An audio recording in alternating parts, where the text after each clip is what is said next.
আসসালামু আলাইকুম প্রিয় দর্শক, ফজরের সালাতের পরপরই আমি বাইরে আসলাম।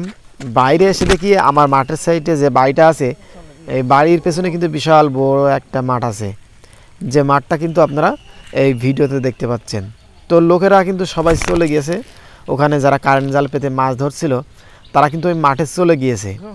তো আমি কি করলাম, যে গতকাল দেখেন আমার বাড়ি এখানে প্রচুর বৃষ্টি হয়েছিল, বা আমাদের এখানে প্রচুর বৃষ্টি হয়েছিল।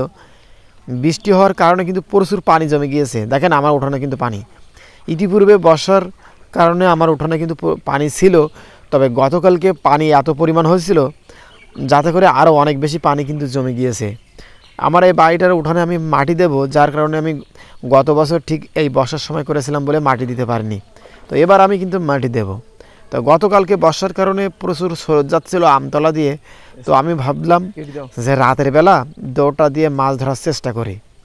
তো আমি গতকালকে এই আমতলা যে স্রোতটা যাচ্ছিল, যেখানে আমার দৌড়টা আছে দেখতে পাচ্ছেন, এই দৌড়ে এখানে আমি পেতেছিলাম। প্রচুর পরিমাণে এখানে স্রোত যাচ্ছিল। আমি মনে করছিলাম হয়তো কিছু মাছ পড়বে, কেননা গত বছর কিন্তু আমি এই দৌড়টা কিনেছিলাম 300 টাকা দিয়ে। তো আমি গত বছর কিন্তু মাছ পাইনি, তখন খুবই কম মাছ পেয়েছিলাম, আপনার প্রায় 50 থেকে 60 টাকা 70 টাকার মাছ পেয়েছিলাম গত বছর জুড়ে। তো আমি খুবই খারাপ লাগছিল, কেননা আমি এই ঝোঁকে কিনছিলাম যে আমি যখন ছোটোবেলায় মাছ ধরতাম দৌড় দিয়ে, তখন প্রচুর মাছ পড়তো, চিংড়ি মাছ পড়তো, পুঁটি মাছ পড়তো, ঝায়া মাছ পড়তো, মায়া মাছ পড়তো। তো এই নেশায় কিন্তু আমি কিনেছিলাম। তো আলহামদুলিল্লাহ দেখেন, আমি প্রথমে আপনাদের দেখানোর চেষ্টা করছি যে আসলে কোন জায়গা দিয়ে মূলত স্রোতটা যাচ্ছে, আর স্রোতের অনুকূলে না পারলে কিন্তু আপনার মাছ ধরবে না। তো এই জন্য দেখেন আমি যে আমতলায় যাচ্ছি, দেখেন এই আমতলা দিয়ে কিন্তু স্রোত যাচ্ছে। স্রোতটা যাইতে যাইতে দেখেন ওই যে যখন স্রোতটা আস্তে আস্তে আপনার কোনে গিয়ে জমছে, আপনার দেখাই। আমি আরও সামনে যাচ্ছি, যে সামনে গিয়ে আপনাদের দেখানোর চেষ্টা করছি। দেখেন এই যে একটা নালা দেখতে পাচ্ছেন সামনে, আমার নালা মানে নর মতন আর কি। ওই যে সামনে একটা পুকুর আছে, ওই পুকুর দিয়ে কিন্তু স্রোত যায় আর কি। এই স্রোতটা দেখেন আপনি দেখতেই পাচ্ছেন, একটা মাঠের দিকে যাচ্ছে, তার মানে ওই সাইড দিকে, আর একটা হচ্ছে আমার উঠান দিয়ে কিন্তু চলে যাচ্ছে, বা আমতলা দিয়ে কিন্তু চলে যাচ্ছে। ঠিক এই পুকুর থেকে কিন্তু স্রোতটা আসছে। দেখেন এই যে পুকুর, এখান থেকে কিন্তু নালা করে দিয়েছিল, বুঝতে পারছেন, এখানে সবাই গোসল করে, পানি কিন্তু অনেক জমে গিয়েছে, যার কারণে এই পুকুরে কিন্তু নালা করে দিয়েছে। আর মাটি কিন্তু পানি এখান থেকে কিন্তু চলে যাচ্ছে একদম ওই যে বরাবর দেখতে পাচ্ছেন। দেখেন খুব সুন্দর করে কিন্তু আপনারা দেখতে পাচ্ছেন। তো এই পুকুরটা কাটার কথা ছিল এবছর, আমার উঠানে মাটি দেবো, কিন্তু ভাইরা এবার করেনি, বলছে যে সামনে বছর কাটবে। তো এর জন্য কিন্তু আমি দিতে পারিনি মাটি, যার কারণে আমার উঠানেও কিন্তু পানি জমে গিয়েছে।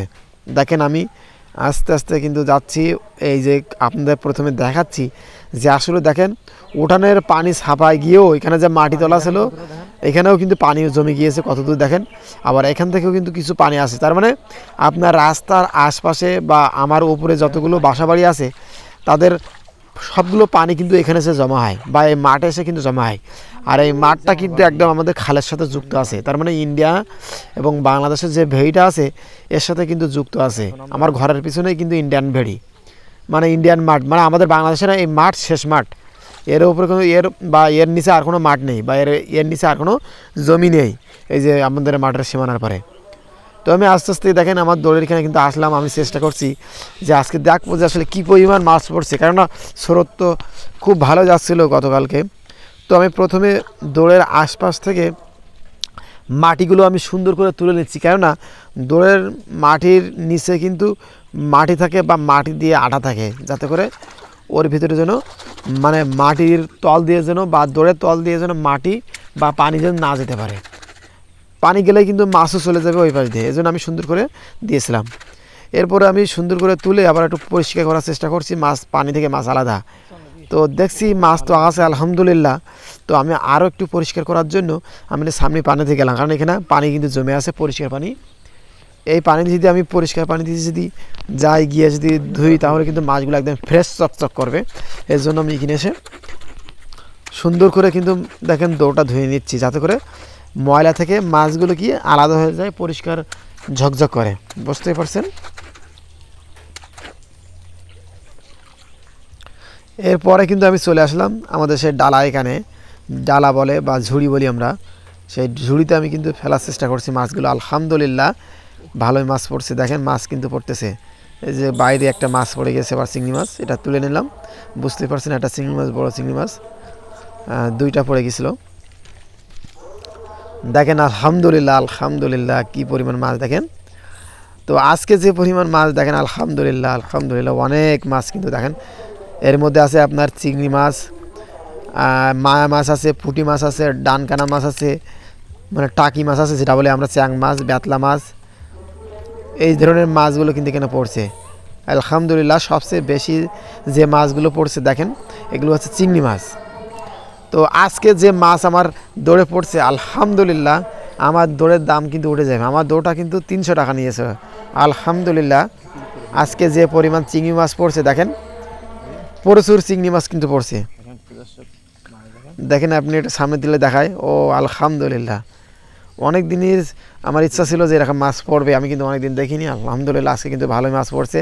আমি কিন্তু খুশি হয়ে গেলাম মাছগুলো দেখে, কেননা আমার দৌড়ের দামটাও কিন্তু উঠে গেছে একেবারে আলহামদুলিল্লাহ। বর্তমানে আমাদের এখানে কিন্তু চিংড়ি মাছের দাম প্রায় 80-90 টাকা শ। তার মানে বুঝতে পারছেন প্রায় 300 টাকার, মানে 300 গ্রামের মতন মাছ হয়েছে। তাহলে একদিনেই কিন্তু আমার দৌড়ের দাম উঠে গিয়েছে। তাহলে বুঝতে পারছেন যে আসলে আপনাদের আশপাশে যদি এরকম ডোবা থাকে, বা দেখবেন যে উঠোনের পাশ দিয়ে বা আশপাশ দিয়ে ঘরে আনাচে কানাচে পাশ দিয়ে সরে যাচ্ছে, আপনারা দৌড় পাতবেন, দেখবেন অনেক মাছ পাবেন। পাতবেন না এখন, অবশ্যই পাবেন, পাতার চেষ্টা করবেন। কেননা আপনি ফেলে রাখবেন কেন, বা আপনি সময়কে কাজে লাগাবেন, দেখবেন ইনশাল্লাহ অবশ্যই পাবেন। তো আমি কিন্তু সুন্দর করে কি করছি, মাছগুলো ঝেড়ে আমি আবার মানে এখানে দৌড়টা পেতে দেওয়ার চেষ্টা করছি। কেননা এখানে হালকা হালকা কিন্তু দেখেন হালকা হালকা স্রোত আছে। আর ওই যে মাঠের আমরা প্রথমে ভিডিওতে দেখা যাচ্ছিলাম যে মাঠ দিকে একটা স্রোত যাচ্ছে, আমরা ওই স্রোতটাও বেঁধে দেবো। বেঁধে দিলে আমার এখান থেকে স্রোতটা আরও বেশি জোরে হবে, বা পানি আরও সব এই পাশ দিয়ে ভাঙবে, তখন কিন্তু আরও মাছ আসবে। স্রোত যত বেশি থাকবে মাছ কিন্তু তত বেশি থাকবে। তো আমি কি করছি দেখেন, এখানে সুন্দর করে আমি তলাটা পরিষ্কার করে নিলাম। দৌড়ের পরিষ্কার করে নেওয়ার পরে আমি কিন্তু সুন্দর করে আবার পাতার চেষ্টা করছি। আমি দেখব যে আসলে আগামীকাল আবার কেমন মাছ পড়ে। তো এই জন্য আমি কিন্তু দৌড়টা সুন্দর করে পারছি। দৌড় পাতার কারণে কিন্তু আপনার মাছ হবে। দৌড় পাতার যদি আপনার ভুল হয়ে যায় তাহলে কিন্তু মাছ পড়বে না। দৌড়টা আপনার সুন্দর করে পেতে হবে, দুই সাইডটা সুন্দর করে গুঁজে দিতে হবে যাতে করে মাছগুলো পড়ে। দেখেন এখান থেকে কিন্তু আমার স্রোত যাচ্ছে এখনও, তারপরেও আমি আবার একটু ভালোভাবে স্রোত আনার চেষ্টা করব। আর দ্বিতীয়ত যদি আবার বর্ষা হয়, এই জন্য আমি অগ্রিম সেই চিন্তা ভাবনা করে কিন্তু পেতে রাখলাম। দেখতে পাচ্ছেন আমি প্রথমে দৌড়ের তলাটা, সবচেয়ে ইম্পর্টেন্ট যে বিষয়টা সেটা হচ্ছে আমরা দৌড়ের তলাটা কিন্তু ঠিক করতে হবে। কেননা দৌড়ের তলা দিয়ে যদি স্রোত যায় তাহলে মাছ কিন্তু সব চলে যাবে ওই বেডে। এজন্য আমি খুব সুন্দর করে দেওয়ার চেষ্টা করছি দৌড়ের তলাটা, এবং সাইডটা দেওয়ার চেষ্টা করছি যাতে সাইডটা দিয়ে স্রোত না যায়, মাছ যাতে যাতে লাভ দিয়ে না চলে যেতে পারে। বুঝতেই পারছেন আমি প্রত্যেকটা পার্ট কিন্তু সুন্দর করে দেওয়ার চেষ্টা করছি। কেননা মাছ যেহেতু পড়ছে, আশাবাদী আবারও মাছ পড়বে। কেননা আমি কিন্তু অনেকে আশাই ছিলাম যে আল্লাহ আমার মাছ দিবে, একদিন না একদিন দিবে। হ্যাঁ, তো আলহামদুলিল্লাহ আমি কিন্তু মাছ পেয়েছি। তো দেখেন আমি দেখছি যে এই গোড়া একটু লুজ আছে, বা ওর ভেতরে দিয়ে মানে গর্ত আছে, এই জন্য আমি আবার শক্ত মাটি নেওয়ার চেষ্টা করছি। শক্ত মাটি নিয়ে চেপে চেপে দেওয়ার চেষ্টা করছি। কেননা চেপে না দিলে কিন্তু আপনার মানে স্রোত যাবে, তখন স্রোত গিয়ে কিন্তু আপনার দৌড়টা কি উল্টে যাবে। যখন স্রোত বেশি হবে তখন কি দৌড়টা আমার ধাক্কা লাগবে, বা পানির একটা স্পিড লাগবে যখন, তখন কিন্তু দৌড়টা উল্টে যাবে, না যায়। সেইভাবে কিন্তু আমি মাটি খুঁড়ে খুঁড়ে নেওয়ার চেষ্টা করছি হাত দিয়ে, শক্ত মাটি এটা থাকে সাথে। বুঝতেই পারছেন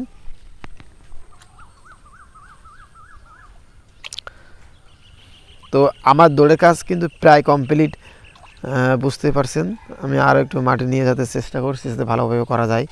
কেননা আজকে যে মাছ পড়ছে এই মাছ দেখে কিন্তু আমি অবাক হয়ে গিয়েছি, লোভটাও কিন্তু আরও বেশি হয়ে গিয়েছে। বুঝতেই পারছেন ইচ্ছা বা ভালো লাগা কাজ করে সবচেয়ে বেশি যখন মাছ পড়ে।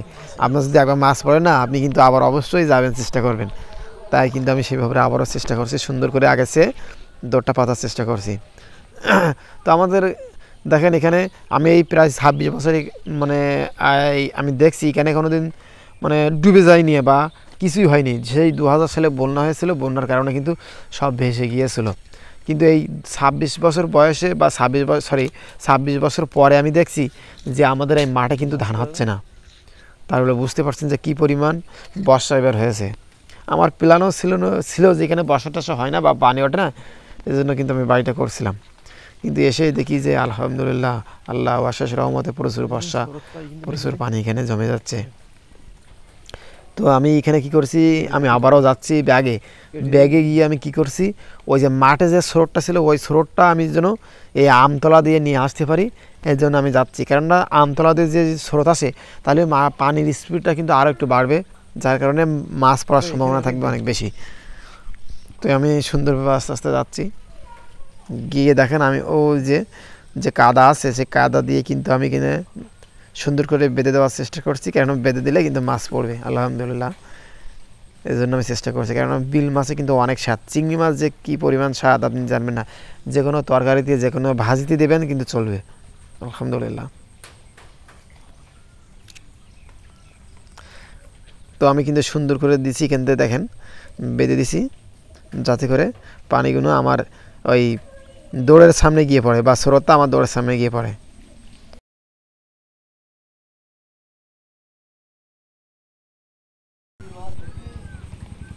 তো সুন্দর করে বেঁধে দেওয়ার পরই কিন্তু আমি এখান থেকে চলে আসবো। বুঝতে পারছেন আমার কাজ কিন্তু প্রায় কমপ্লিট হয়ে যাওয়ার পরই আমি কিন্তু বাড়ি চলে যাব। আমার সব কিছু দৌড়পাতা কাজ শেষ, নালা করে দেওয়া কাজ শেষ। এরপর আমি দেখছি যে আসলে কোথাও দিয়ে কোথাও স্রোত আসতেছে কি না। তো দেখছি যে না, আর কোথাও থেকে কোথাও স্রোত চলে যাচ্ছে না। এরপরে কিন্তু আমি চলে আসলাম।